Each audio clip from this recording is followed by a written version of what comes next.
Yeah, okay, hello, it's Hi. us again.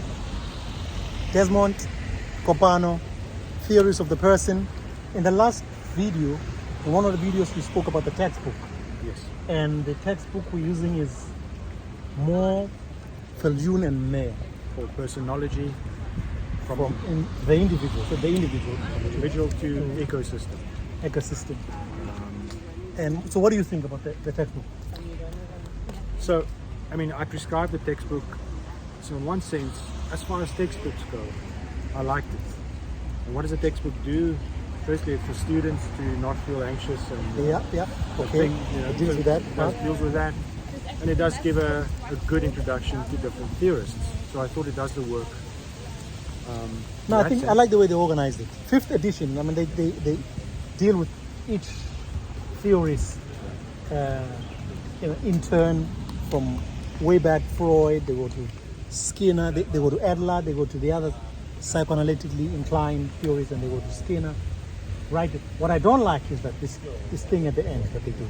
So I had mixed feelings about that. So I also dislike. I thought it's better than the American textbooks who have nothing. It just has. It doesn't try in any way to think about difference or culture. And so on. So this book at least includes some stuff, but it includes it in a way that's problematic.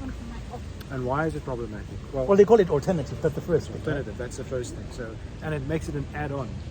Yeah. But this idea of alternative here, I mean, it's just like a weird thing. So we're here in Stellenbosch, and we see students and teachers, and there's a truck in front of us here, and this is where we are. Yeah. This is where you must write the textbook from. Yeah. You must write a textbook about this. So why is there this clarity and in exposing and writing about theories? Like I don't like this. But you say you have mixed feelings about this. You see, what I do like is that it makes it possible for me as a lecturer to say that a person who needs to be located, right? And I think what it does though, what it does incorrectly, is to just say, okay, but there's a particular context to personhood.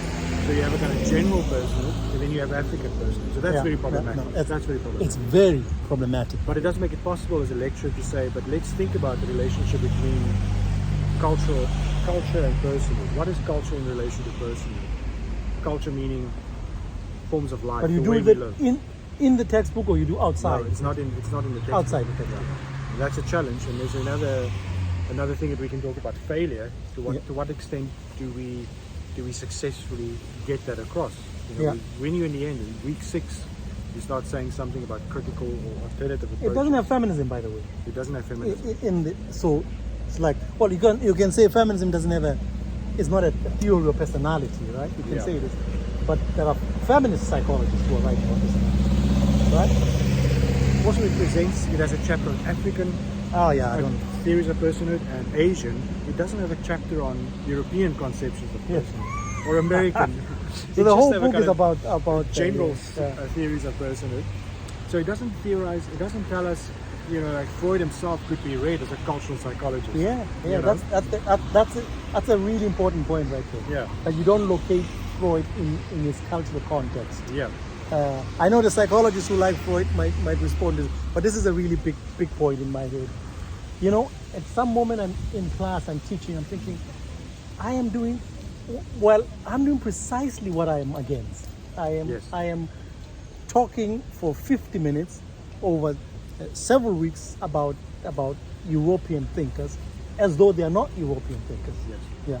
And I think that's something we said in one of the very early videos. We're not saying you shouldn't talk about Freud. No, We're absolutely not saying we shouldn't talk about Skinner, but we should find ways to talk about them. How do you talk about them? That does not present them as if they're producing a general theories of personhood.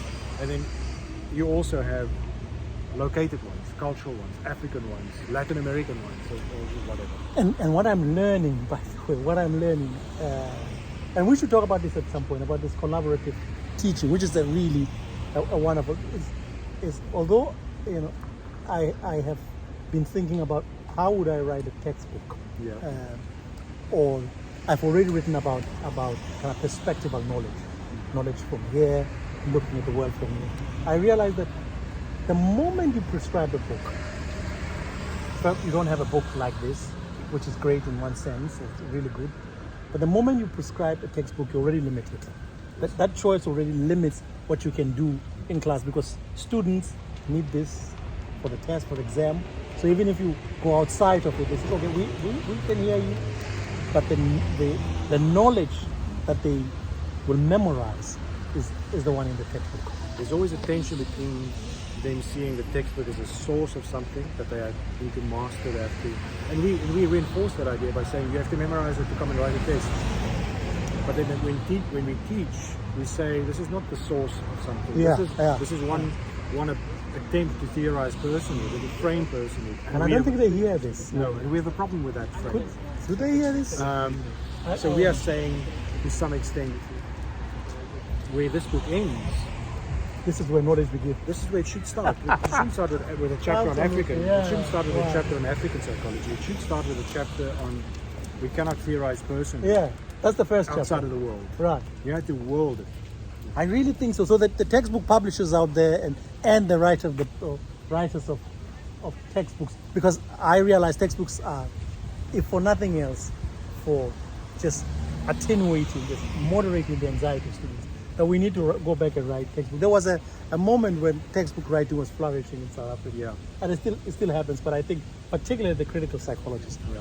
And I think, but there's a very strong tension between writing a textbook, where the textbook is an attempt to just uncritically summarize a field of knowledge, and a textbook that manages to problematize that.